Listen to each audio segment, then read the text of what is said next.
Hey, I know most of you have heard about vampires, but I'm not here to talk about the Hollywood vampires or Bram Stoker or none of that stuff. Bram Stoker actually got his inspiration from the Balkan Peninsula.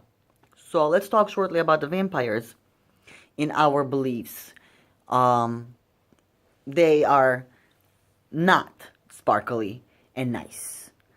Um, a vampire can become a person that has not led an exemplary life. That's one. Two, and this is why it's the most important, why we watch over our dead before they're buried. Because if a chthonic animal jumps over the body of the deceased,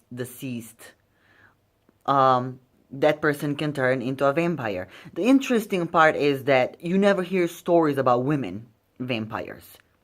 Never. It's always males. That's the interesting part that I have found in all these legends, and when people talk through the villages, vampire, that person has gotten up from the grave. It's always a man. Always. Um, they can get out of the grave by turning into a mouse.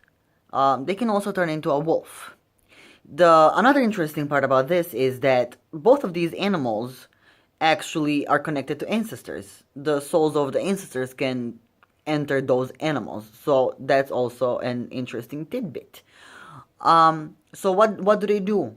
They don't go around from village to village. They usually go and torture either the family, their own family, or the village that they came from, that they belonged to. They don't pass to other villages or countries. Um, they sometimes they're seen as spirits because they say that a vampire can come through a keyhole inside a house. Sometimes as a person in flesh, because sometimes they say that the man came back from the grave and kept on living with his wife, had kids after his death, like had sex and all that stuff. There is certain rituals that people do to get the house rid of the vampire, and these people are supposed to be born on a Saturday and still within the placenta. I'm guessing the placenta and the thing, the head on the head of the newborn. So those are the special people that can recognize vampires and witches in our tradition, in our culture.